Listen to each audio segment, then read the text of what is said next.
ব্যবহারে বুকটা ভরে গেছে, তোদের ব্যবহারে আমার কলিজাটা ভরে গেল। যুবকেরা ডাক দিয়ে এখন নবী গো নবী, আপনার কাছে আমাদের একটুকুন আবদার, কথা দেন গো নবী। এই মক্কা ছেড়ে মদিনায় আসলেন, এই মদিনাতে আপনি ঘর বাঁধবেন কিনা? আমার নবী নীরব। ও গো নবী, আপনি কথা দেন, আপনি যেদিন বিদায় হয়ে যাবেন, এই মক্কার শিল্পপতিরা আপনারে মক্কার যেই কোনো জায়গায় নিয়ে যেতে চাইবে। নবী গো, ইয়া রাসূলুল্লাহ, হুজুর, আপনার শেষ ঘুমানটা, আরামের ঘুমানটা মদিনায় ঘুমাইবেননি। নবী আমার কাঁদে। যুবকেরা রে যুবকেরা, আমি কথা দিলাম রে, আমি নিজের ঘর বাঁধবো না, নিজের ঘর বানাইব না রে। আমি তোদেরকে নিয়ে কথা দিলাম, আমি সর্বপ্রথম যেই ঘরটা বানাইব, সেই ঘরটা আমি আমার আল্লাহর নামে বানাইব। দুই হাত তুলে বলেন আল্লাহু আকবার, আরো বড় করে বলেন আল্লাহু আকবার, আরো বড় করে বলেন ইয়া রাসূলুল্লাহ, জবান খুলে বলেন ইয়া রাসূলুল্লাহ। যুবকেরা ডাক দিয়া বললেন ইয়া রাসূলুল্লাহ, নিজের ঘর বাঁধবেন না, নিজের ঘর বানাইবেন না, প্রভুর নামে ঘর বানাইবেন। কারণ কি? নবী আমার ডেকে বলে যুবক, তোদেরকে লইয়া সকাল সন্ধ্যায় নামাজ পড়বো, তোদেরকে লইয়া সকাল সন্ধ্যায় ওই মালিকের জিকির করব। বড় করে বলেন আল্লাহু আকবার। যুবকদেরকে লইয়া হিলফুল ফুজুল সংগঠন বানাইয়া এই সমাজ থেকে অন্ধকার দূর করে অন্ধকারের ভিতরে বাতি জ্বালাইব। বড় করে বলেন আল্লাহু আকবার, আরো বড় করে বলেন আল্লাহু আকবার। যুবকেরা বললেন ইয়া রাসূলুল্লাহ, হুজুর খুশি হলাম, এবার বলেন গো নবী, আপনি মদিনায় ঘুমাইবেন কিনা?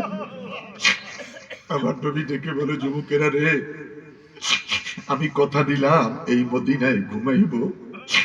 যুবকেরা বলে হুজুর কষ্ট নিয়েন না, আমাদের কথায় ব্যথা পাইয়েন না, আপনার কথা বিশ্বাস করলাম গো নবী, আমাদের দৃঢ়তার জন্য একটু আপনার আম্মার কবরটা ধইরে আপনি ওয়াদা করবেন।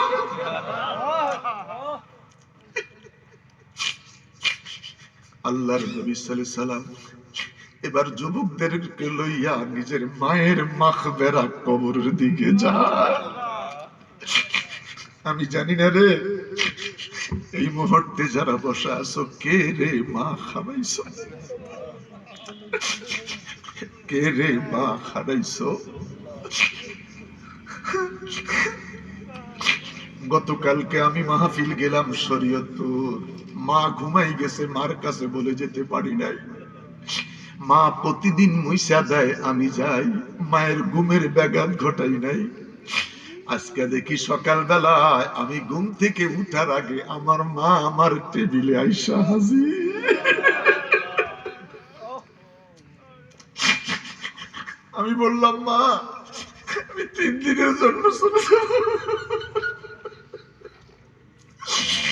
মা বললেন আমার মনে হয় আমি বাঁচবো না। বললাম না, আপনি বলবেন না।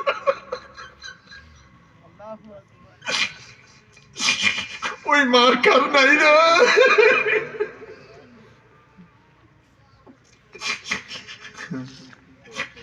মা তুমি আমার আগে যেও না গো মরে, মা তুমি আমার আগে যেও না গো মরে, আমি কেমন করে দিব মাটি ও মা।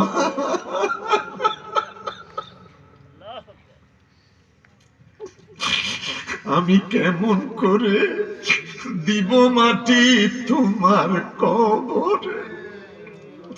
আরে মা, শীতের দিনে বুকটা জড়াইয়া রাত কাটাইছে, মায়ের বুকে কত পেশাব কইরা বুকটা ভিজাই দিছিলাম। ওই মা নবী মায়ের কবরের দিকে যাচ্ছেন, আমার নবীর কান্না। ছেলেটা ডেকে বলে, হুজুর এত বেশি কাঁদেন কেন? যদি আমাদের কথায় কষ্ট পান, যাওয়ার দরকার নেই।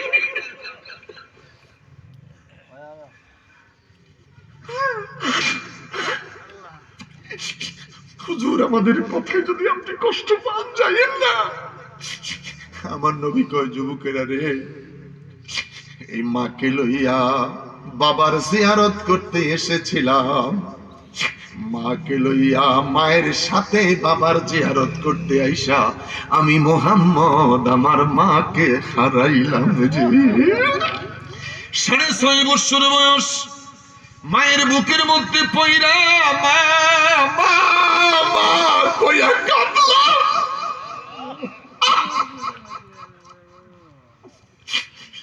আমার বাবারা রে, আমার একটা কথা মনে পড়ে গেল। আমার বন্ধুরা 92 কি 93 সালে কক্সবাজার মহেশখালী এই আলোচনা করতে গিয়ে একটা মানুষ এত কান্না করলেন।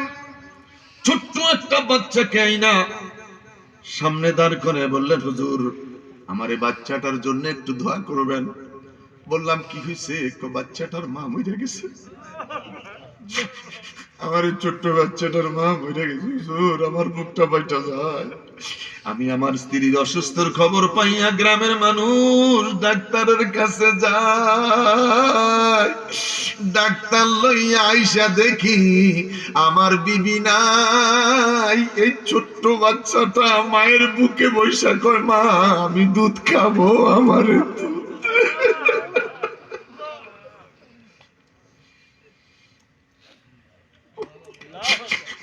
মরা মায়ের বুকের ব্লাউজটা খুলে কেঁদে কেঁদে বলে, মা দুধ দে, আমি দুধ খাবো।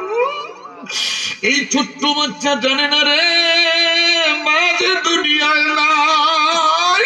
আল্লাহ, দুইটা হাত তুলে বলেন আল্লাহ, আরো বড় করে বলেন আল্লাহ। মাফ কর মাফ, হাত তুলেন। মাফ করো মাফ করো আল্লাহ, মাফ করো বান্দারে, মাফ করো আল্লাহ তোমার বন্ধুর খাতিরে। আল্লাহ, বড় করে বলেন আল্লাহ আল্লাহ আল্লাহ। আমাদের মা বাবারে মাফ করে দাও। আমার নবীর ছোট্ট জীবনী শুনাইতে যাইলাম, যারা চোখে পানি ধরে রাখতে পারে নাই, নিজের মায়ের কথা মনে পড়েছে, মায়ের কথা মনে পড়েছে। এই চোখের পানিকে উসিলা করে আল্লাহ আমাদের মা বাবারে মাফ করে দাও। 3 বছর 3.5 বছর পর আবার গেলাম সেই কক্সবাজার মাহফিলে। আহা, আজকেও কক্সবাজার থেকে একটা প্রোগ্রাম চাইছে 6 জানুয়ারি 2026 সাল। বললাম এই ডেটটা আমার প্রোগ্রাম বুকিং হয়ে গেছে, অন্য একটা ডেট সিদ্ধান্ত করে আমি জানাই। গেলাম, এই পুরুষটা বিয়ে করলেন, বাচ্চাটাকে প্রথম দেখলেন, এখন আর বাচ্চাটাকে লাইক করে না, আদর করে না, মারে পিটায়। শীতের দিন বাচ্চাটা কেঁদে কেঁদে বলে, আমার মা যদি থাকতো আমাকে গরম পানি দিয়ে গোসল করাতো, আমার মা যদি থাকতো আমার বাবাকে বলে আমার জন্য শীতের কাপড় এনে দিত। একদিন বাচ্চাটাকে প্রচুর পিটাইলেন, বাচ্চাটার ঘরে ঢুকতে দেয় নাই, দুষ্ট সৎ মা ঘরের দরজাটা বন্ধ করে দিলেন। এরম নিষ্ঠুর মানুষ আছে। মাঝে মধ্যে ফেসবুকে দেখছেন গলা ধরে কিভাবে আষাঢ় মারে, পিটায়, আঘাত করে, কি অত্যাচার।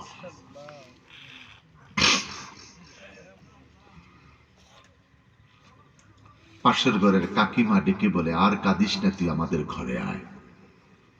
শাশুমায়ের বুক জড়াইয়া ছেলেটা রাত ঘুমাইলেন। মুয়াজ্জিন সাহেব মসজিদে গেলেন আজান দিতে। আজান দিতে গিয়ে মসজিদের সামনে দাঁড়াইলেন হারিকেন নিয়ে। আগে কাছারি ঘরে হুজুর থাকতো, মসজিদ থাকতো দূরে, ঠিক আছে নি? গোরস্থান থেকে মানুষের কান্নার শব্দ শোনা যায়। এই মুয়াজ্জিন সাহেব আজান দেয় নাই, চিৎকার দিয়ে হারিকেন নিয়ে দৌড়ে বাড়ি চলে আসছে। জিজ্ঞাসা করলেন, সবাই ওঠেন, গোরস্থানে মানুষের কান্নার শব্দ শোনা যায়, আমি আজান দিতে পারি নাই। সমস্ত মানুষ বাড়ির সজাগ হয়ে গেলেন। সাসি ভাই ডাক দিয়া কয়, আমি উঠা দেখি আমার ঘরের দরজাটা খোলা। এই বাচ্চাটা আমার কোলে নাই, ঘরে নাই। আমি দেখে বললাম, অন্য আর কেউ নাই। এই ছেলেটা মনে হয় তার মায়ের কবরের কাছে গিয়া কাঁদে। এই ছোট্ট ছেলেটা মায়ের কবরের কাছে গিয়ে বলে, মা, মা মইরা গেলে এত নির্যাতন।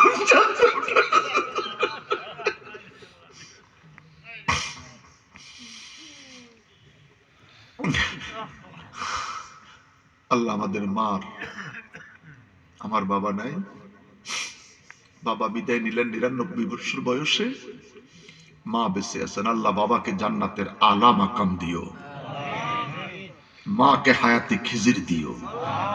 একটা বার তাকাইলে একটা হজের সওয়াব। ভিআইপি প্যাকেজ 25 লক্ষ টাকা হজের প্যাকেজ, গাড়িতে ঘুমাইবো, গাড়িতে খাইবো, গাড়িতে টয়লেট করব। হজ হতে পারে, নাও হতে পারে। মা যদি ঘরে থাকে